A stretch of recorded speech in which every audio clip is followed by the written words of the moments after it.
Graydon House and Harper Audio present Best Behavior by Wendy Francis, performed by Kate Marson. Graduation day is tough for adults. They go to the ceremony as parents. They come home as contemporaries. After 22 years of child raising, they are unemployed. Irma Bombeck. 1. On Thursday morning, the temperature outside is 71 degrees and climbing, while Meredith Parker considers which of 1,000 recommended places she would like to visit before she dies. Not that she's anticipating dying anytime soon, but she needs a distraction. She figures she has already seen at least a handful: Yosemite, breathtaking as advertised; Niagara Falls, overrated in her opinion, and cold; and San Francisco, lovely, with a charming hippie vibe.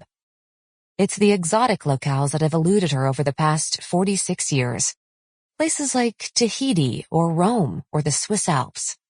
Although, come to think of it, Meredith doesn't really care for skiing, so she can probably cross the Alps right off her list. But Rome would be nice.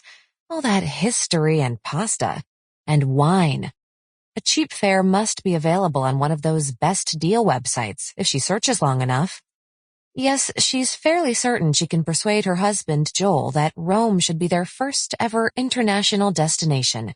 The new green pin on their "Where Have You Been" map that hangs on the wall in the den. That is, of course, once the kids have settled into their new homes. And with the thought of her children's imminent departure, Meredith's throat tightens. What's the use? She thinks. No number of mental hijinks will make her forget the real purpose of today's trip.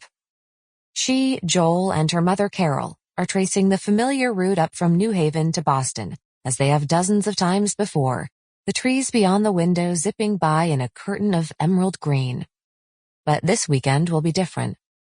Because this weekend marks the twins' college graduation, an event that seemed impossibly far away only a few years ago, even a few months ago. Tomorrow, her babies, the ones she used to cradle in each arm, will accept their hard-earned diplomas and officially step out into the great wide beyond, otherwise known as adult life. Last night, when she'd gone to her neighborhood book club, the room had been abuzz with excitement over the upcoming weekend. "You must be bursting with pride," her friend Lauren exclaimed. "I can't believe that Cody and Dawn are already graduating. It's so exciting." And Meredith had nodded, as if she too were in a state of shock over this improbable fact. It's true that she couldn't be prouder of the twins, but the moment is bittersweet. Soon, Cody will be off to Bismarck, North Dakota to teach high school history, and Dawn is headed to Chicago to work at an advertising firm. Her kids will be so far away, they might as well be moving to Bangkok. Even though she knows it's irrational, Meredith is racked by the feeling that after this summer, she might never see her children again. Admittedly, she is at a corner, or more specifically, at a crossroads in her life. Images of a 2-year-old chubby Cody racing into her arms, or of a young Dawn asking for "one more goodnight tuck-in," swim through her mind. She can still feel those small arms wrapped tightly around her, the love so palpable she used to think her heart would leap from her chest to theirs. How is it possible that her babies are graduating from college this weekend?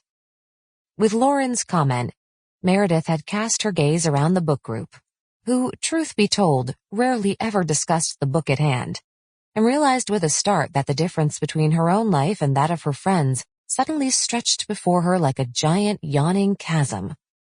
Meredith was about to say goodbye to her kids once and for all, while her neighbors still had years of child raising ahead of them. Lauren had offered her an affectionate pat on the shoulder, as if she could read Meredith's thoughts, and handed over a generous pour of Chardonnay, which Meredith accepted gratefully. Maybe, she allowed herself to consider, Lauren was right.